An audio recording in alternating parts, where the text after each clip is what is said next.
Welcome to Be Whole, Be Well, and Be Wise, the show that combines science based and Bible based education to direct you towards whole body wellness in Christ. I'm Shelly Tyler, and today we're talking about the number one cure for your body with Lydia Benar. Lydia is a licensed professional counselor associate whose heart is to combine her master's education and professional therapeutic experiences with the freedom she believes is only offered through the intimacy with Jesus.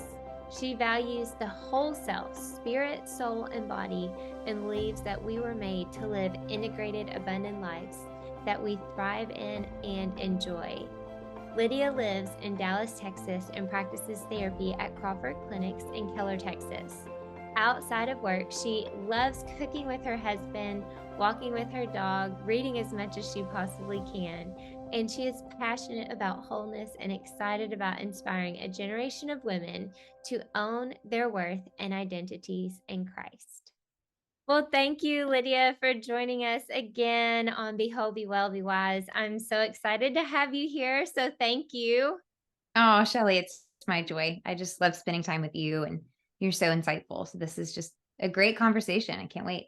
It is. And what I love about this is that we can bring topics to the table that often people don't think about as being Right. important, but are so important to ourselves in body, mind, and spirit.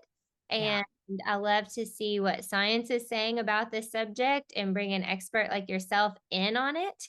And then I love to see what God says about it in the Bible and how all these things just show us how we can help ourselves be well in the culture and the world that we're living in. So I'm Right. so excited to talk about this subject because it's one that I've been digging into quite a bit from my own personal journey, coming from a background where my relationship with food probably hasn't been super healthy and has Sure. swayed here and there for various reasons. Yeah. But now also just teaching my children to have Mhm. a healthier relationship with food and um, being in the position that I'm in with them and seeing their different needs and seeing things that we can change as a family unit Right. and impact their overall health and wellness for life. Yeah. I'm like, people need to hear about this. Yes. It's like, So true. talk about this from a biblical perspective for our Yeah. own health and for the health of our family. So I'm so excited and I'm so glad that you're here. Thank you, Shelly. Yeah, I'm really excited to talk about it. So tell me a little bit about your story and why you're so excited to talk about this subject. For sure. For sure. So I am a survivor of an eating disorder. I had anorexia nervosa for, gosh, it was probably 6 or 7 years until I was really in what I'd say full recovery. So I've sustained recovery for almost a decade now, if not a little bit longer. And it- that was just a really dark season. It was a really dark season. And I find that eating disorders are often secondary, not always, but often are secondary to something deeper underneath. So, whether it's a feeling of a lack of control, a lack of safety, security, identity, there's often something underneath that the eating disorder is attempting to provide. Obviously, it's a really unhealthy form of provision, but over the years, both in my personal life and now in my work with clients, I spend a lot of time trying to understand what eating disorders and or just unhealthy eating habits or patterns represent and try to offer to an individual. So instead of shaming, or instead of striving or performing our way out of unhealthy behaviors or eating disorders, it's a passion of mine to actually honor the role of the eating disorder. So for me, it was a lot of control. I needed control. I was in a season of life where things felt really threatening. and unstable. And so having control over my food, it tried to meet a really valid need in a very unhealthy way. So, from that, Shelly, I had amazing therapists. I had amazing support team of nutritionists and therapists who walked me through that really dark season, an amazing family. And so now I'm just very passionate about offering the same to others. So in my graduate program to receive my master's, I spent about a year working in an inpatient eating disorder facility, just gaining experience hands on with clients who were coming out of acute hospitalization for eating disorders and helping them just re-regulate and honestly just recreate a relationship with food.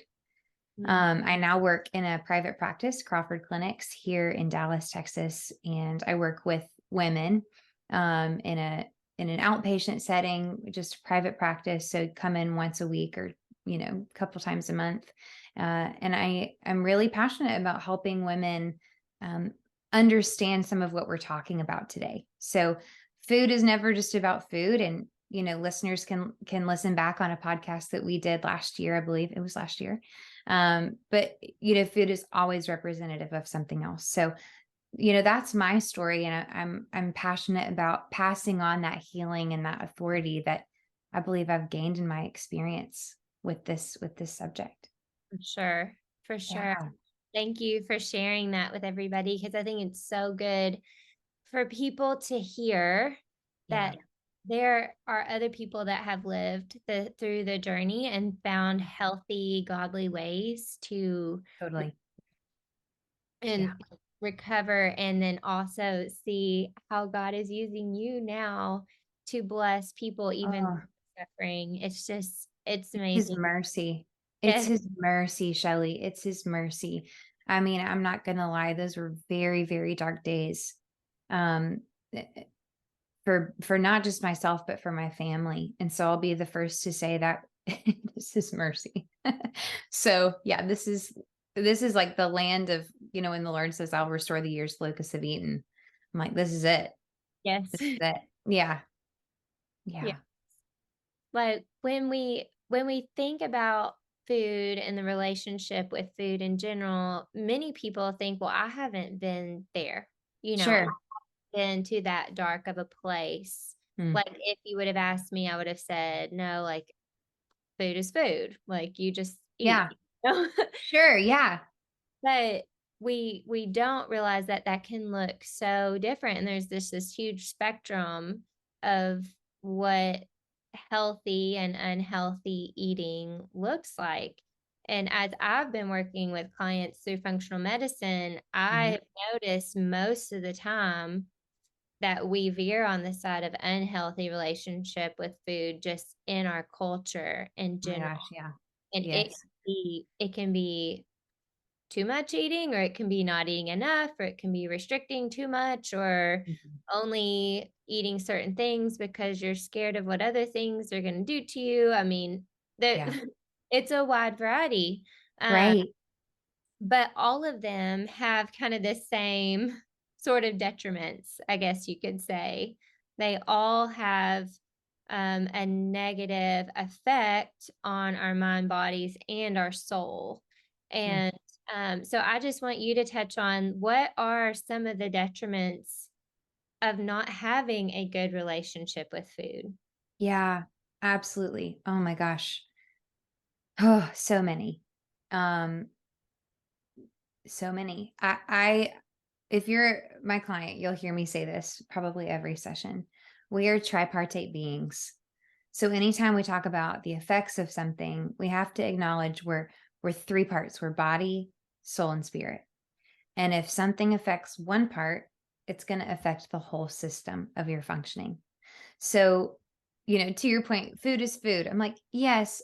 And it's also so representative of an entire belief system we hold about our value, about our worth, about our safety. So just kind of quickly breaking it down into the three, body, soul, spirit. I would just say body, just, on the surface, there are so many ways our bodies are affected when Yeah. we aren't getting the nutrition and the nourishment that we need. I mean, it's endless. It can affect gut health, um, inflammation, energy storage, like, all the things. We can talk about that all day long. But really what I live to do in my mental health practice is really focus in on the soul and the spirit. I always say, hey, we'll tap in our dietitians or nutritionists, and we can kind of integrate them into the body work. But from a soul and spirit perspective, Shelley, I always say food and the way that we interact with food is a matter of what we value. And I'll just kind of let that sink in. It's a matter of what we value. Yeah. So when we're not tapped into just our natural body cues, hunger and fullness cues, what that actually represents is a lack of trust with the body from a place of our soul. So, even underneath all of the ways that a relationship with food might be manifesting unhealthily in the body, there's probably an unhealthy belief system in the soul, and maybe even agreements that we've made in the spirit realm about our worth. Often it's about our worth. I've worked with clients before who've struggled with unhealthy relationships with food, and we've actually uncovered they've made vows and agreements in the spirit realm with the belief, I'm not worthy of being alive. There wasn't space for me as a child in my family system growing up. These really deeply rooted um, beliefs underneath these unhealthy food patterns. And so, uh, you know, I like to get there because I find when we're unable to uncover some of those beliefs, we actually have the framework then in the soul and spirit to hold new nutritional patterns. And we know, the brain is connected to the gut. So the way we think, the way we feel, it completely transforms the way we're even connected to food. Yes. Um, so, I could go on about this for days, but I'll just say when we're considering the effects of an unhealthy relationship with food, we've got to consider body, soul, and spirit. Oh, for sure. I Yeah, mean, I I think people come to me first because they notice the body, totally. It's they the notice, entry point. yeah, they, Yeah, they notice either they're losing weight, they're gaining weight, they right. have symptoms, they are bloated all the time. Um, I mean, you Yeah. name it. The list Yeah. on, they come to me because of those things.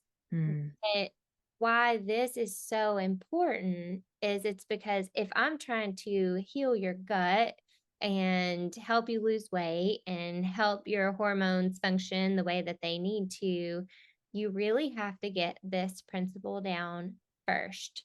And yes. it can look like, I'll tell you how I was like one of the biggest unhealthy eaters. Like, I would eat the right things, like Mm, the right types of food, sure. but I would eat them super, super quickly, Mm, in a sympathetic driven state. Uh, mm, I would eat them like on the go all the yeah. time, standing up. Like that, that became an unhealthy Right. Right. pattern. Yeah. Um, and so it can be that simple. So Totally. how I was eating the food and my mindset around the food and my mindset around life, like I couldn't stop for Mm, 15 minutes yeah. and sit down and Yeah. breathe in between each bite. Like my life Mm. was that urgent that Oh, that makes me sad for you. but how many people live like that? I know some, Right.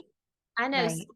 and so I share that story because it if we don't get the mindset part right Right. beginning, like this is how I need to eat, this is how God created me to eat, this is why I'm eating, Yeah. and then the body will suffer, That's right. the mind and the spirit are going to suffer too because Right. I mean, I just think about blessing my food. It's like, thank you for this food. Yeah. Like, uh, so I say that because families are living this way now, Mm. whole families. Um, I actually had to untrain my children to not eat quickly because I didn't realize I had trained them to eat quickly Wow. because we were always in a hurry, Yeah. so Right. Yeah. Nothing says conviction like watching your kids do what you do. I can imagine. I'm not a mom yet, but I'm yeah. like, whew, Yeah. yeah, that's some accountability right there. And then I have a young son with GI issues. And I'm like, Mhm. oh, okay. So this is, taken a couple years to undo. Right. you know, Right. so now it's like he knows he has to sit down and eat. He knows he has to breathe when he eats, and he can take as much time as he needs when he eats. And he's not going Mm. to eat standing up or on the run. And Right. it's not perfect. We have soccer games where we got to do what we got, Right. Life. but the majority of time we don't need to live there Yeah. all the. Yeah. Right. And I once heard a quote. It was in a book, Mindful Eating, Mm. Praise a Mindful Eater, I believe. I'll have it in the resources at the end of it. Amazing. But Ellen Satter said, when the joy goes out of eating, nutrition suffers. Mm. And that was so convicting because we weren't enjoying eating anymore. We were just getting the job done 3 times a day when we Right. had to. But Gas in the tank, pull out of the station. Yeah. Right. exactly. Yeah. And like then you look biblically how Jesus and Mm. his disciples ate Yeah. and enjoyed. Still how a lot of European countries eat and enjoy. Right. Um, it really tells a big tell about how we should be enjoying eating with each other, connecting. That's right. And when we're not, when we decrease that enjoyment overall, Yeah. then it's going to result in poor digestion, malabsorption of nutrients. Right. Blood And sugar yes, regulation. yes, Yeah. huge. Yeah. So we have to understand that digestion doesn't just occur when food Mhm. hits the GI tract. Like that's Right. not when digestion occurs. It occurs before the meal, Yep. anticipating the meal, the mindset about the meal, Mm. your desire to eat whatever you're smelling and Yeah. stimulate all that gastric acid, Right. and insulin is secreted, and that is like the physiological process that gears up our body Mm. for the proper digestion. Yeah.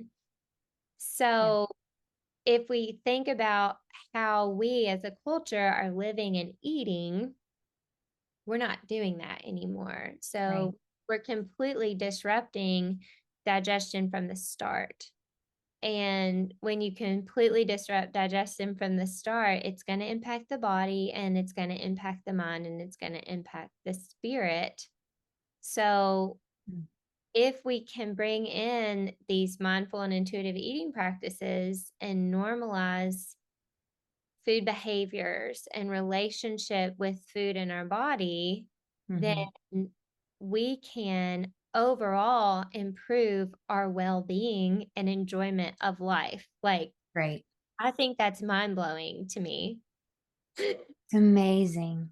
Like, it You're can be that exactly right. simple. Right. Right. Yeah, but hard to implement Yes. from a cultural reset perspective Oh, of totally. a lack of value, for savoring. I love that you bring up that example of Jesus and even of European cultures. It's so true. And I think it goes to show what the real root difference is what we value. Here Yeah. in America, I love our country so much, but I don't see us valuing the art of savoring. the art of slowing down. We value performance, we value achievement and success. And that shows up in the way we eat. We Yeah. want to maximize and we want to do it fast and we want to get out so we can, quote, quote, go do something more important. Yes. But it's coming back to the roots, and it's actually the life affirming practice of sitting mindfully, just like you're saying, and engaging with our food and honestly with each other. Yes. Sharing a meal is an incredibly intimate experience. And kind of like I just mentioned, to eat is to affirm being alive. Like, and when you really think about what that means, it's incredibly emotional. By feeling my body, I'm saying I want to keep living. Yeah. That is an incredibly prophetic act.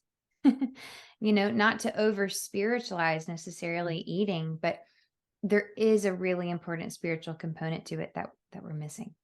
Yeah. And Yeah. like when you said that, it reminds us to be so grateful too. Right. This brings in Right. so much gratitude So and much gratitude. like just bless this food. These nourish right in my body. Right. Right. Yeah. There are actually psychological studies done um, on this might sound crazy. The emotional capacity in water molecules. I don't know if you've seen anything about this, Oh, but please tell. it's incredible. There was a study done where a man has 2 glasses of water, and he tapes the words "I hate you" to one and "I love you" to another, and he let those sit. And under a microscope, I think it was maybe 24 hours later, the water molecules in the "I hate you" jar were clouded and messy and dirty and disturbed. And in the "I love you" one, it had actually purified itself. This was conducted at a pretty prestigious university. They continued studies on this, but it just goes to show you the power of words. And our bodies are what, 70% water, I think?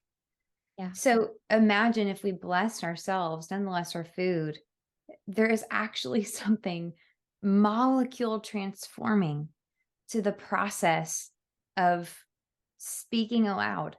Yeah. So I can get that video of this study and we can put it in the show notes because it's really impactful. Yes, please do. Yeah, I mean, it's in the Lord's Prayer, right.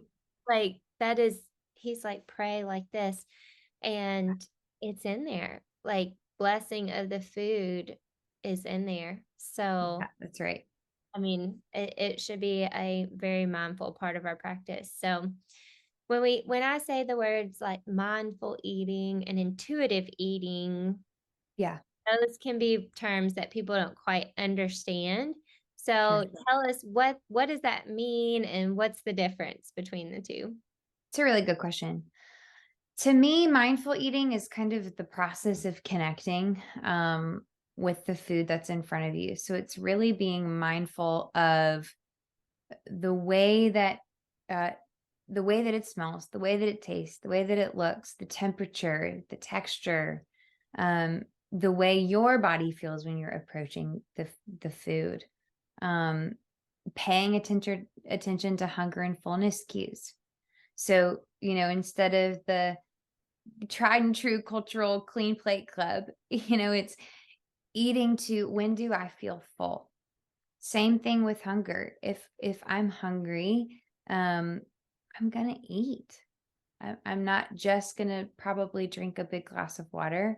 I'm gonna drink a big glass of water, and I'm probably gonna eat something. So it's not only being mindful of the food in front of you, it's also being connected to the intrapersonal experience. Where I'd say it differs a little bit from intuitive eating. Intuitive eating is maybe a little bit more formulaic for those who are suffering from eating disorders. It's definitely also approachable for those who aren't, but it was kind of founded with that framework in mind. But something that I really appreciate about the intuitive eating model is something they call the satisfaction factor. Um, the founders really wanted those who participated in intuitive eating to notice the pleasure that they experienced from food. Um, that can be another podcast, but pleasure is often an emotion that, especially as women, we aren't taught to connect to, um, or that is maybe not prioritized.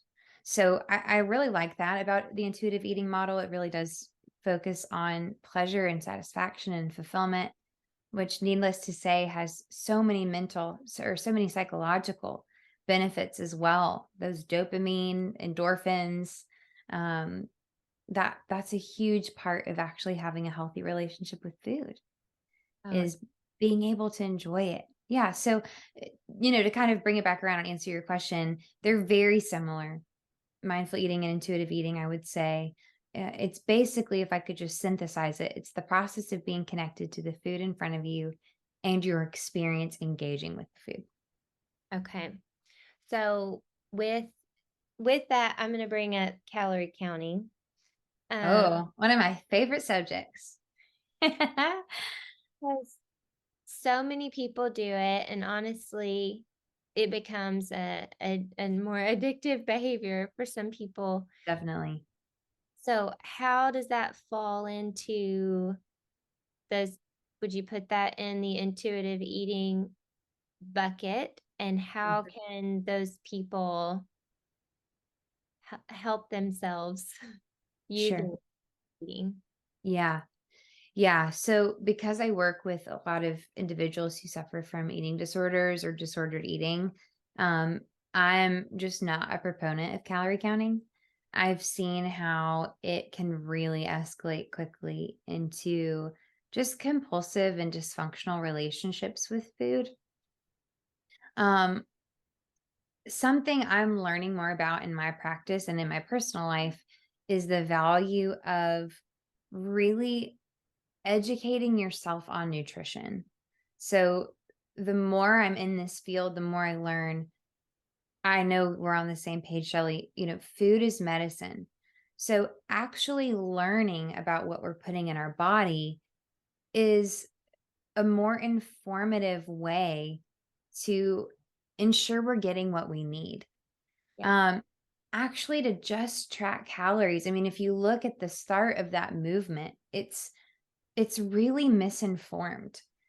And it's really based on the value of thinness, of a certain archetypal American figure, that does not actually resemble holistic health. So to just track calories is to miss so many other important factors in our nutritional intake. It's to miss proteins, fats, and carbs. If I'm just tracking calories, I'm I'm missing so much.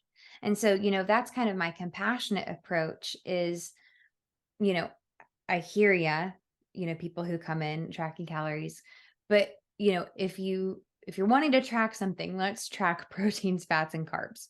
Let's make sure you're getting the big 3 that you need to be the best version of you. yeah, So, it's a tricky subject.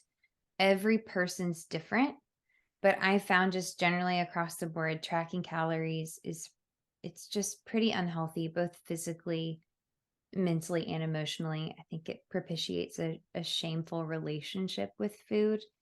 Um, Another important thing, again, especially for us women, I'm just talking about women because I work with them. Our caloric needs change daily. Okay. So, like, I know I don't need to tell you this, Shelly, but listeners, your caloric needs change daily. So to stick to something so stringent, um, as a caloric number, it's just not realistic and it's not flexible. You yeah, know, all my mama friends out there who are breastfeeding, who are growing babies, who are, you know, you got needs, sister. yeah, So I, I could go on about this. I won't, but um, I am really encouraging clients, people in my life to move away from calorie counting in general. for Yeah. sure. And, I hear a lot, well, if I go beyond those calories, I gain weight. And I just can't. And, Sure.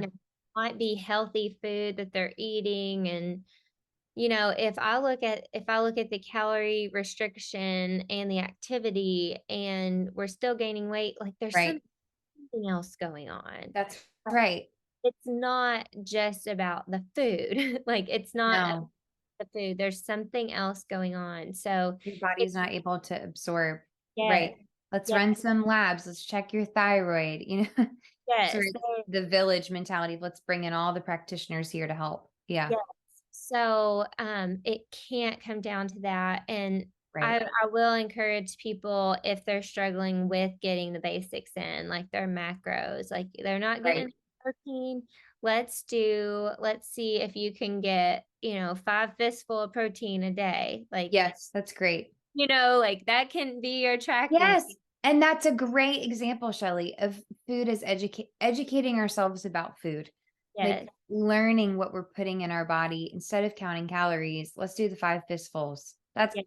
a perfect example. And Yeah. then also, I think it changes the mindset of like, I'm getting 5 fistfuls of food that are going to help me. Yes. And Yes. whenever that changes, besides the, oh my gosh, I just ate food and it's burned off, I just burned 300 calories, or there's a difference there, and just how you thought about the food, even if it's the same food. Yeah, exactly. So Exactly. I do think it matters. Yeah, it So does. what are some practical ways that we can start changing our relationship with food just in general? Yeah. I think, not to harp on the same thing over and over again, but just something really practical is to ask yourself, what am I valuing? I find that our values are the driving force behind they're our why, right? So when I'm approaching the table, when I'm approaching planning a meal, cooking a meal, um, what is my why? Am I doing this from a place that I know aligns with my values? So I would encourage listeners, just even in this moment as you're listening, what are your values around nutrition, around food? Can you just write down 3 things you would like to get out of your experience of interacting with food? Um, that to me feels like a really important starting place, because if we just put behaviors or, you know, cognitive tricks and tips, it's not sustainable. Yeah. Values are sustainable. So I would start there, just being really practical. I'd love to hear what you think about that, Shelley. No, I think that I think that's it. Like Yeah. you have to understand why you're eating what Right. you're eating Yeah. and why you're eating in the way that you're eating. So the Yeah. what, like what you're putting in your mouth and Hmm. how Yeah. um are are really important, and then the why. That's right. And you have to understand those 3 things in order to change the overall relationship and Exactly. understand how it could be impacting you. Exactly. So Yeah. I encourage people to just think about those things. Just Yeah. really try to understand yourself in those things, because Yeah. people will say, I binge eat and I don't really know why I do it. Well, Mhm. we need to figure out why. And Yeah. that's where, meeting with a practitioner who understands eating disorders and unhealthy eating habits is Right. super helpful Right. in conjunction with nutrition and exercise. That's And, right. it has to be a holistic approach. Absolutely. Absolutely. And there are really valid needs underneath unhealthy behaviors. Mhm. For the individual that struggles with binge eating, I would just ask him or her, where in your life are you needing comfort? Yeah. You know, I never want people to work with me or interact with me around this subject and walk away with shame. Yeah. We honor those needs underneath what's happening. There's a really valid need. So let's see if we can get it met in a healthier way. And just even going back to the values component, if I can, I want to encourage people, give space for your values to shift and transform. Um, so for example, for me, in recovery from the eating disorder, I was eating 3 meals a day again. I was eating snacks in between, but I found, after a while, I didn't like the foods I was choosing. So I needed to just reconfigure. I started working with a holistic health coach who helps me figure out, how do we maximize what foods you're putting into your body? So even finding healthy cookbooks, learning about food, we'll put resources in the show notes, but resources are more accessible than ever. So give yourself space and grace for your values, and for your goals to shift, for them to change. It's not overnight, it's a process. Um, i- it's a journey of rebuilding trust with your body. Yeah, It really is. It's a rebuilding trust process. for sure. For sure. I also just think there's like other practical things that we can do, Yeah. like prepare your food ahead of time. Yes, Like I love it. Yeah. decide those things when you're not in an emotional state, Totally. like decide like this is what I'm eating today and just Yeah. do that, Right. stick to Right. it. Um Can I say something along those lines? Um, I learned, this might sound silly or strange, but I love things that slow cook. yeah, And I find for, other people out there who are busy, we all have full lives. Things that slow cook are amazing because they're typically easier, but also, you're acquainting your body with the smell of the food all day. yeah, And again, I know that sounds silly, but it's almost like a preparatory sensational experience where you're saying, body, I'm preparing you for food this evening. Like, I'm taking care of you. My house smells like it. It's it's that process of savoring, even savoring the smell. Um, I know that might sound silly, but I've found some really great slow cook dinners that have just been amazing and easy for me and my family. So just to tag on to what you were saying, Shelly. no, I think it's huge and it ties back into what, like, not just the psychological part, but the physiological response when you smell that Right. food. It's, I mean, this is a going to be a whole nother podcast on smell, but Oh my gosh, it's huge. uh, Smells yeah, huge. it hits your brain first. Yeah. Really, it Right. hits your brain first, and it just promotes this whole cascade of events that happen. Right. Just think, if you are cooking something that your grandmother, who you dearly loved, always cooked for you on a holiday, Yeah. like, if you cook something like that, then you just tapped into your amygdala and Oh my all gosh. So much. the memories, and you're salivating and remembering the fun Yep. times with her, and that just brings a whole nother, like, level, I guess, like, Great. just, Yeah. like, leveled up on your Yeah. eating. 100%. I agree. Yeah. I'm super nerdy, but I'm like, I'm amygdala eating right now if I fix something Yes. that I know, and I'll do it strategically if I'm like in a really bad mood or It's like genius. need a emotional boost, specifically Yes. one time a month. Yes. Yes. Yes. But it's true. I mean, I'm even thinking, I have clients I work with that they're really struggling with what we kind of call reentry to food, to mealtime. And so they sit down with food and it's a very jarring experience. They get really sick to their stomach, they're nauseated. And so I think that just having food on all day actually is preparing you. It's like a runway into eating. So it's not quite as jarring. Your Yeah. body is subconsciously processing the oratory sensation. Yeah, smells huge. It's awesome. It's Yeah, huge. it is. And, we talked about when you get that slow cooked meal that you've been waiting for all day, you actually sit down Yeah. and pray and be still, Mhm. breathe. Like, it's Yeah. good to breathe between bites, Yes. Yes. connect with people around you, and just listen to your body and Mhm. eat until it says, I'm full. Right.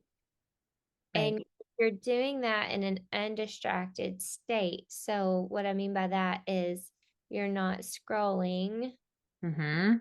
phone. Say it louder, Shelley. You're not scrolling on your phone. Yep. Yeah. Oh, Because come on. there's research that shows actually how that interrupts the Yeah. whole process. Yeah. Like, it's amazing to me. And I was totally guilty of this. I've seen a huge improvement in my health since we've changed this, and I was like the at lunch eater typer. Yeah.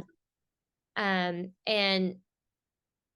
it really disrupts the entire digestive process Yeah, it does. and creates a lot of anxiety that you Yeah. don't even know you're creating. No, your cortisol's burning through the nourishment you're trying to put in your body.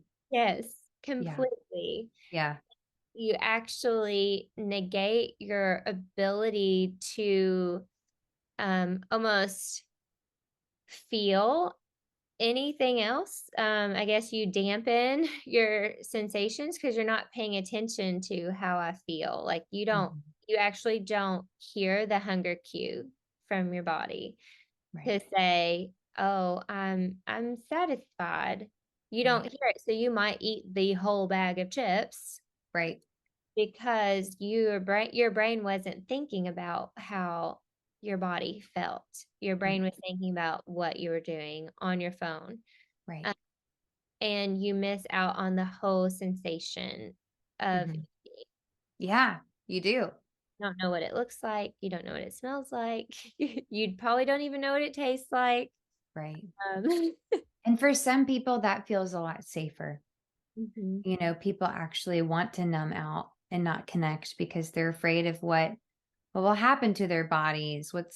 You know, it's a numbing process. And so in my work, I just encourage people to choose one sense a week to engage. Oh, Okay, great. You know what? It's too hard for you to totally put the phone away. Well, let's just pay attention to the way it smells this week. Next week, let's add on texture, right? It's that slow building process of we're just creating enough mindfulness to where your central nervous system isn't completely tripped and you're really not enjoying your food, right? It's that rebuilding trust with the body process. So let's just engage one sense a week and we'll just go on from there. oh, for sure. I love that. I think that's a really good strategy that I'm definitely going to use. Uh, Yeah. well, because um, just in general, our culture is numb. Yeah. Uh, we really don't feel a lot. We really don't Mm. engage our senses at all because we're in a sympathetic driven state all the time. Yeah. We're repressing so much as a culture. It's tragic. Yes. It's tragic. And it's just so huge. So that was one of the things I did this spring in April. You can go back in my Facebook group and look at the challenge I did was the spring stress release challenge. It was just learning to engage the senses. It Like was amazing. I loved it, Shelley. you. Yeah. I mean, how often do we actually do those things? Right. So it's huge how engaging those senses is going to help you with food and your body and your mind and decrease that sympathetic drive Right. overall. Like, you're improving Right. your overall health just by engaging in a parasympathetic activity, like Right. smelling the meatloaf. Mhm. Like, it's amazing. It is. We can only have, a colleague I work with says this often.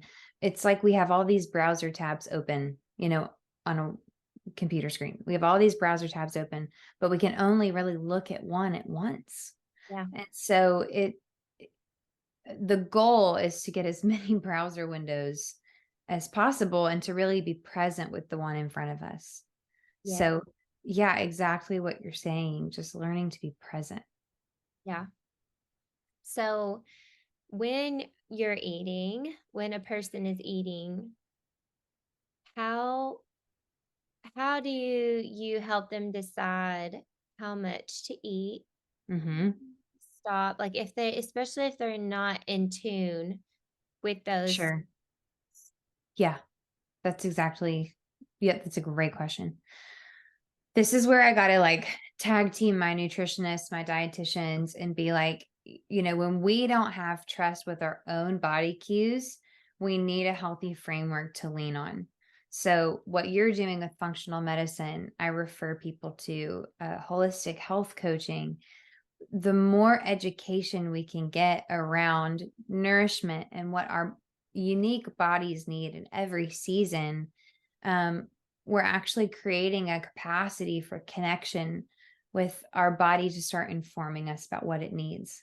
I mean, I've even learned because of the hard work I've put in, oh, I feel this certain way today. I need more iron. Now, could I do that 3 years ago? Absolutely not.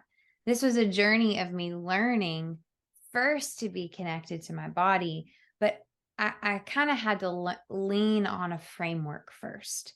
So, it's the same thing for people who are learning to hear the voice of Holy Spirit. Okay, I'm going to read God's word over and over and over again to familiarize myself with his voice Yeah, so that when I hear it, I know that's Holy Spirit. right, So it's the same with food. I'm going to learn all I can about food until my body and I begin to really re-engage in a trusting relationship. So hopefully that makes sense.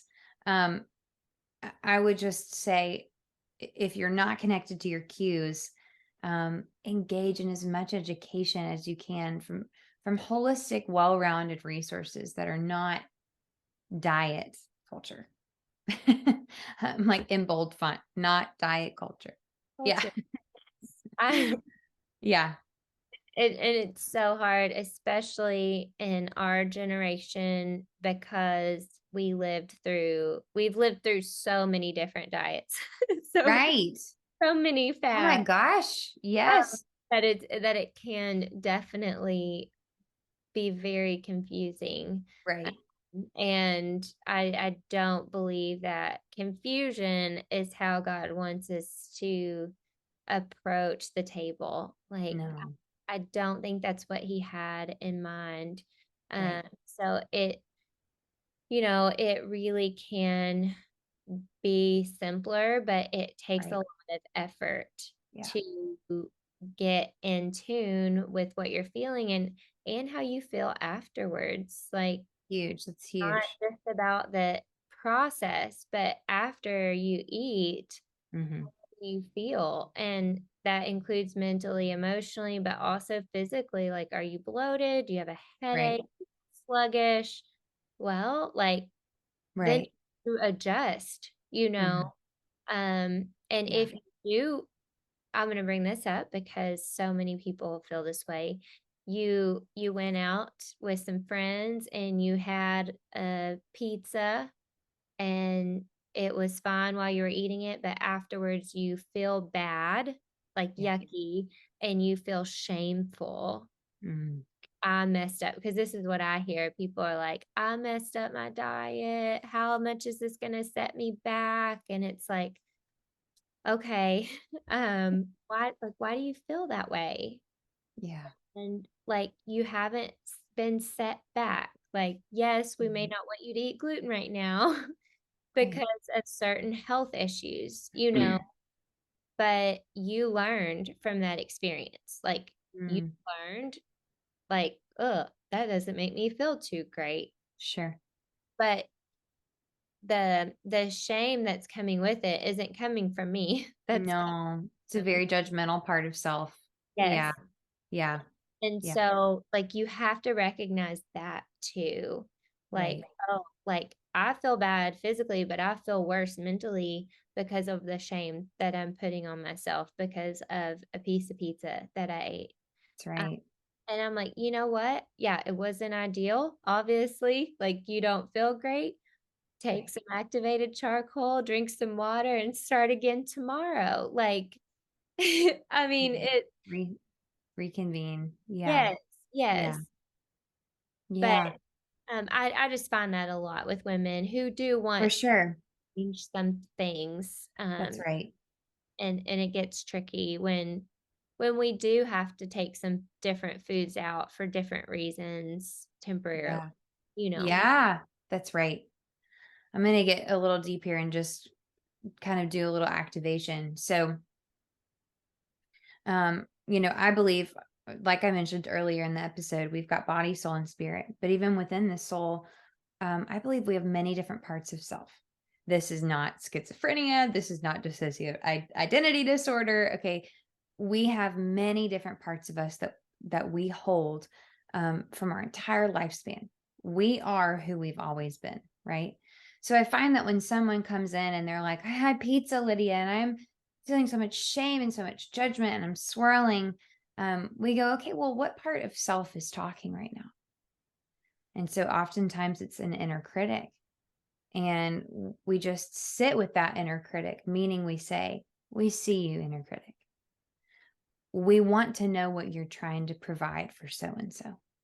And oftentimes that inner critic is trying to keep the individual safe from something. They've made a judgment or an agreement about a certain food or behavior that that client once learned was wrong. So a lot of times we have to go back in memory and we go, "Okay, well, where was the first time that pizza felt shameful?" And oftentimes, I work with clients who, grew up in the 90s where Weight Watchers was big, and, the whole nine yards. Okay, well, you were taught in your home this. And actually, Shelly, like walking through, um, can we cancel that agreement? Which is actually also an agreement about pleasure that they've made. Yeah. A lack of an ability to just move forward. Sometimes we have to forgive parents or teachers or friends who taught us that something was wrong and we believed them. So forgive them, in an internal sense, not necessarily confrontational, but there's often a whole deeper process of, okay, well, what part of self is saying that? And what is that part actually trying to provide for you? Because it's doing something. Yeah. Yeah, for sure. And we are trying to backtrack and deal with these things at the age we are. Right. And I always just go back and think like, okay, how can we prevent this in the Yeah. generations to come? Because Yeah.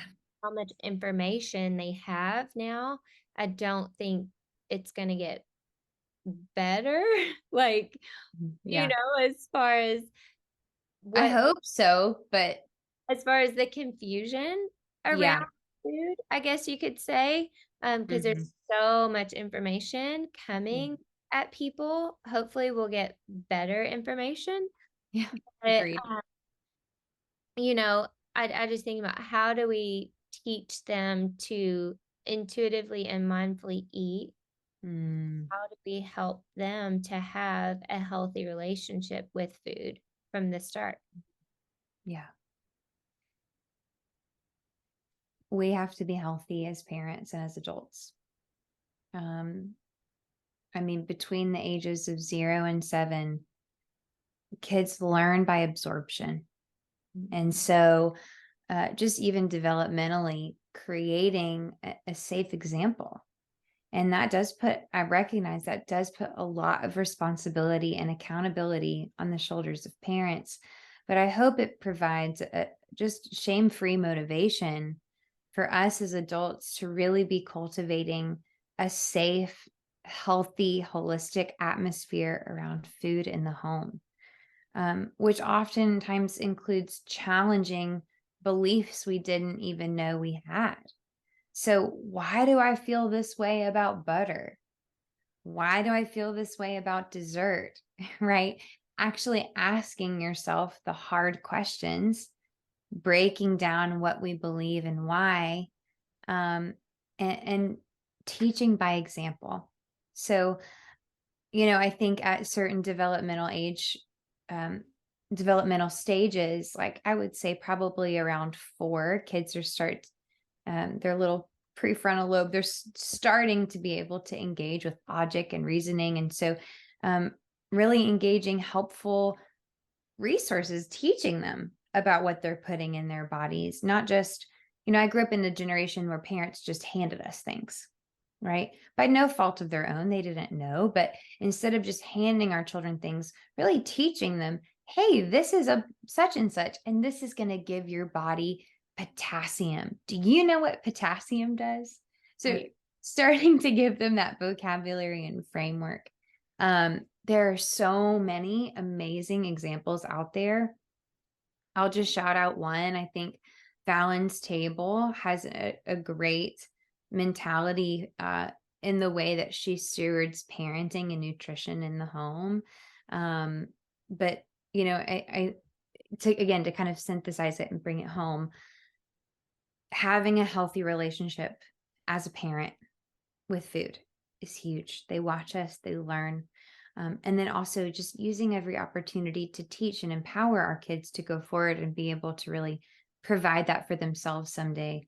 It's crucial, just that education piece. It really is a huge part because I've seen kids, throughout the generations, Yeah, right. and just how they interact and view their health in Right. general. And most of them just are very clueless. Mm. And unfortunately, they're clueless, but they're having like symptoms of being unwell at Mm. earlier and earlier stages Yeah. than I've seen before. Yeah. So then they get into the teen years and start messing with dieting and Right. trying to control their body image and all of that. Right. And I really think if they had that foundation from the beginning and understood it outside the food pyramid that they get at Yeah. school, Right. that they might see food a little bit differently Mm.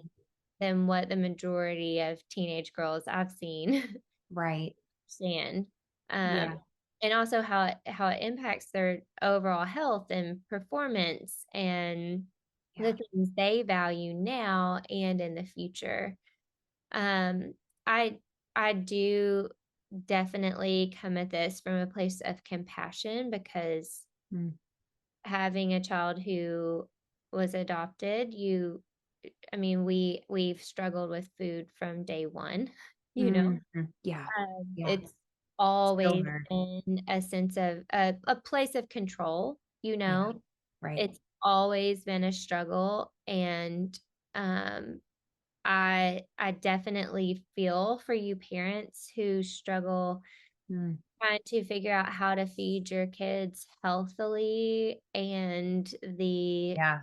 the control Absolutely. factor. Absolutely. But on the other hand, Yeah. Can be a like battle of the wills. yes, like I think people think because of how I eat that like my kids are like the model health. Yeah, kids are not a reflection of parents. Uh-uh. But if you've seen over the years, she's 6 now, so we have constantly tried to figure out how to best serve her. Mm, And I think it is paying off now, just being diligent in sure, yeah, us knowing our roles. yeah. Because when those roles start to get cross, like we try to force food, healthy food, or we try to make things go that she's not willing, Sure. it almost fuels the fire. But whenever we know our roles, like we Yeah. decide what to serve while considering like preferences, Yeah. make sure there's something on the table that our children like, but we're going to serve it in a way like I don't put cupcakes on the table because she would just eat cupcakes. Yeah. You know, Right. we have, Right. but we reserve those for parties and things like that. Or Right. we might make like a healthier version of blueberry muffins or something. But Sure. when I'm serving dinner, I'm trying to serve something that I feel like would be nourishing, but there's a component of it that she likes. And if it's going to be just rice, if it's going to be rice, I might have made 10 things, but if she's rice, then her role is to decide what she's going to eat from what is served, Right. and Yeah. she's as much as she needs to based on her feelings of hunger and fullness. Yeah. And so I've also had to change how I say things like, are you done? Do you want more? I think you've had Mm, enough. Please take 3 bites. Just take 3 bites. yeah. Which Yeah. it's all very tempting to Well, and do. that's such practical, like that's such relatable vocabulary for so Yes, many parents. Yeah. yes. And we can just shift it just a little bit, Right.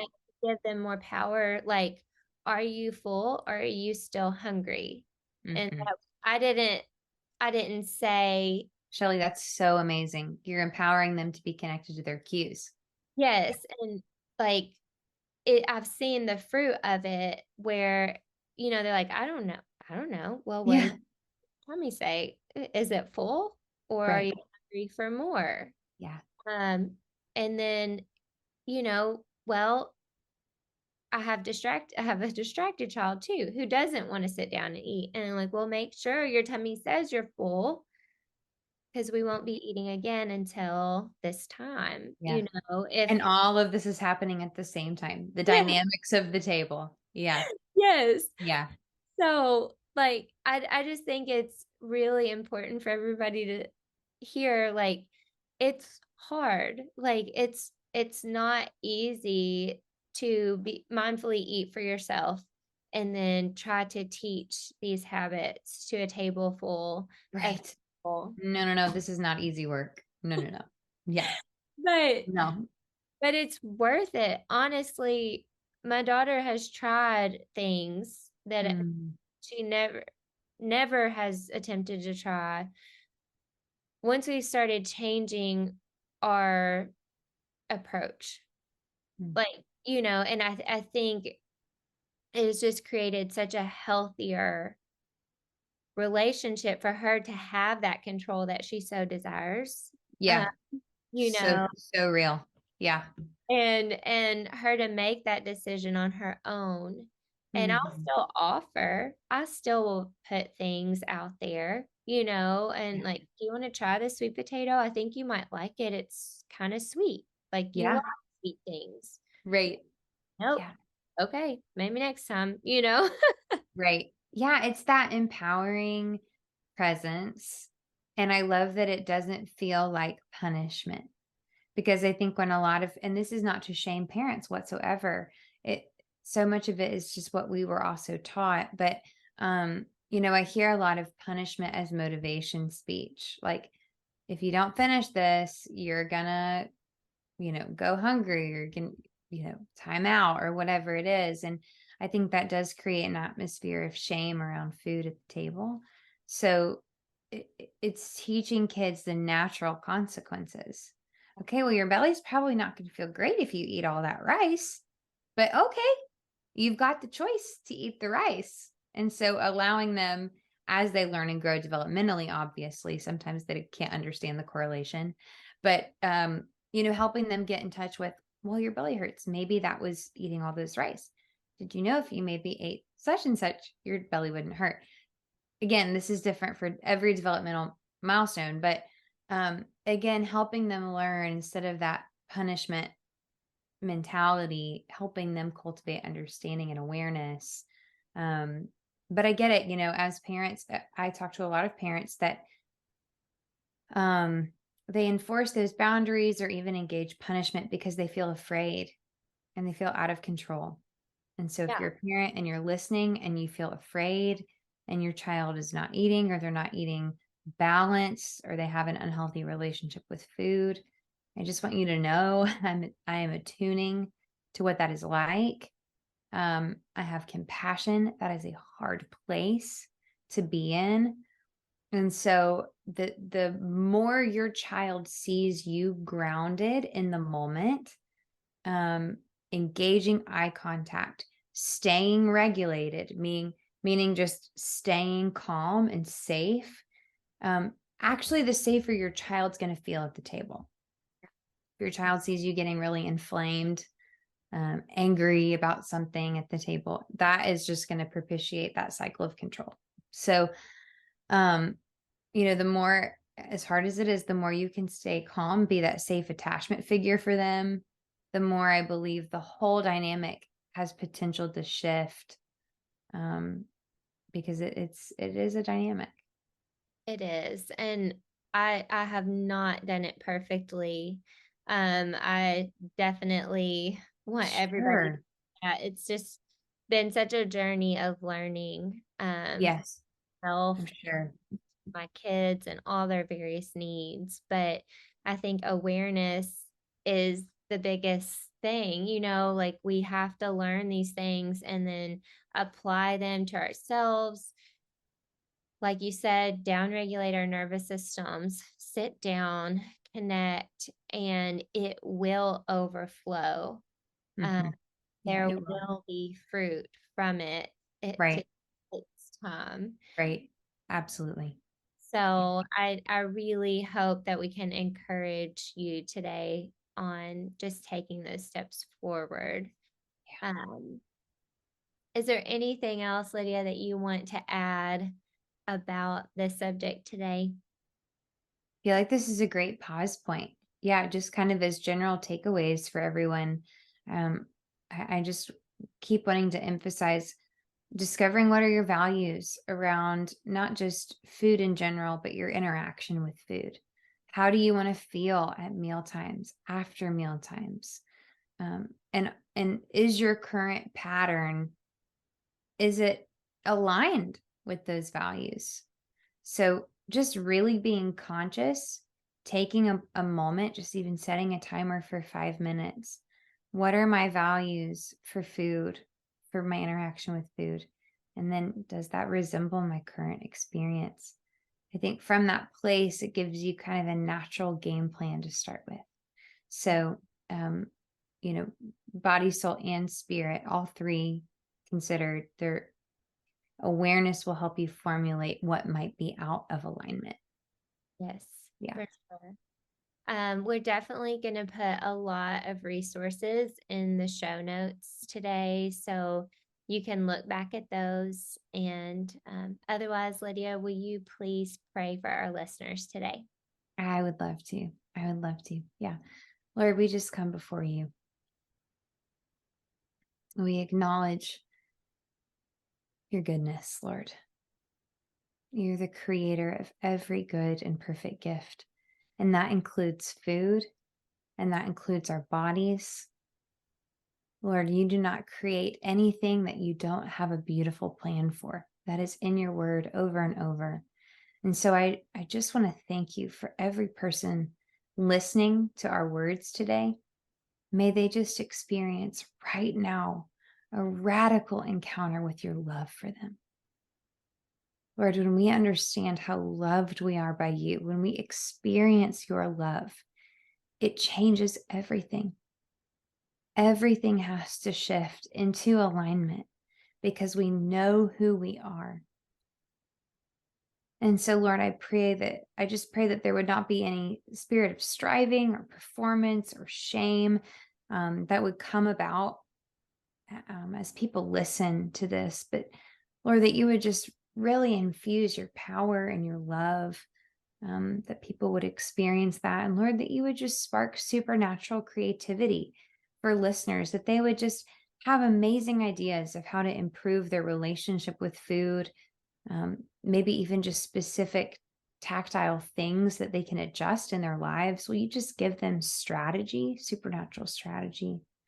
Lord, I just ask that you would provide clarity in the homes of every person who listens, that they would understand their values and begin to live in alignment with their true self, Lord, and your design for nourishment.